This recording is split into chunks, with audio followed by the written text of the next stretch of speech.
Hello guys, coucou les amis. J'espère que vous vous portez bien. En tout cas, si ce n'est pas le cas, je souhaite vraiment que vous vous portez bien. Ça, c'est mon souhait pour vous. Voilà, je viens à vous avec un sujet qui me tient à cœur. Hier, j'étais quelque part et on était en train de discuter par rapport à tout ce qui se passe maintenant dans les églises, avec les pasteurs et tout ça. Et je tenais à faire cette vidéo justement parce que il y a pas mal de choses maintenant qui se passent. Mais bon, ça c'est même beaucoup plus par rapport au... Les gens à l'église, les fidèles, souffrent. Et ils souffrent silencieusement. Ils n'arrivent pas à s'exprimer.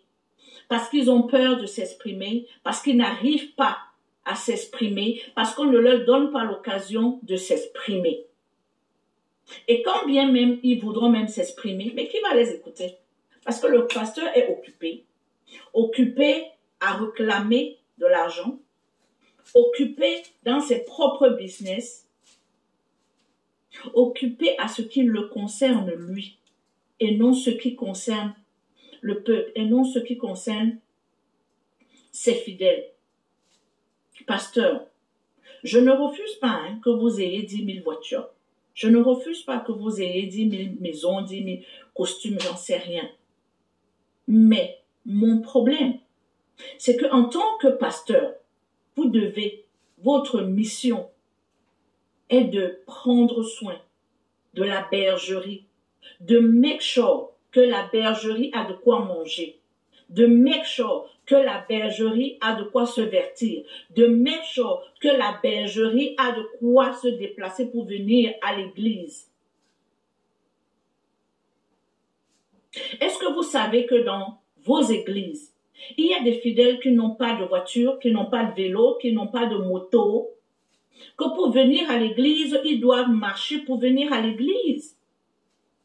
Et vous ne le savez pas. Tout ce qui vous intéresse, c'est de donner les offrandes et les dîmes.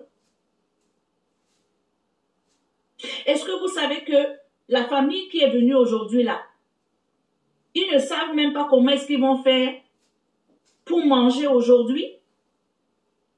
Non. Puisque vous ne vous posez pas ces questions. Ça ne vous intéresse pas. S'il vous plaît, prenez un peu le temps. Le temps d'observer. Souvent, quand vous venez au pupitre, là, dans le pupitre ou au pupitre, I don't know, observez un peu. Vous verrez que les âmes souffrent. Les âmes souffrent. Vos fidèles souffrent. Ils souffrent parce qu'ils n'ont pas de boulot. Ils souffrent parce qu'ils n'ont pas de quoi se nourrir. Ils souffrent parce qu'ils n'ont pas de maison. Ils souffrent, ils souffrent, ils souffrent. Parce que vous ne les rendez pas visite. Tout ce qui vous intéresse, c'est d'être entouré des fidèles qui ont de l'argent, qui vous appellent, vous parlez des bonnes choses, vous les bénissez, mais celui qui a l'argent, il n'a même pas votre numéro de téléphone. Il n'a pas. Parce qu'il va commencer par où?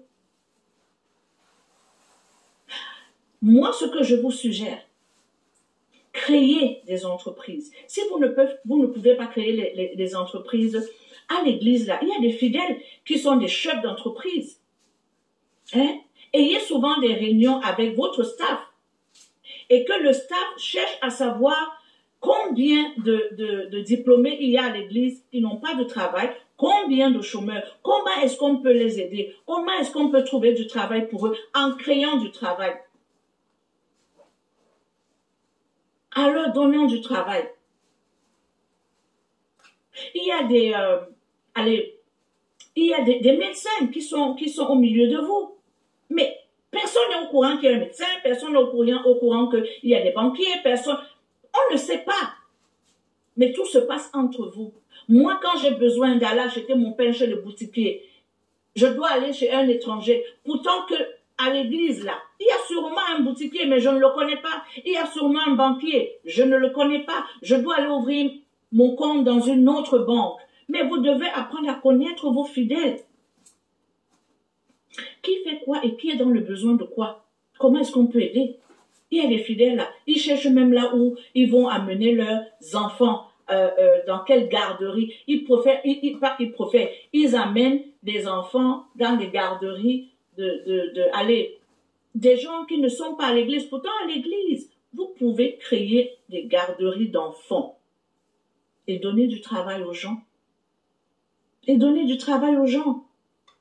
Prenez un peu conscience de ce qui se passe dans vos églises.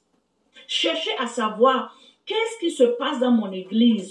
Comment est-ce que moi, homme de Dieu, je peux aider les membres de mon église pour qu'ils soient épanouis, pour que les caisses de l'église soient encore remplies, puisque c'est ça qui vous intéresse.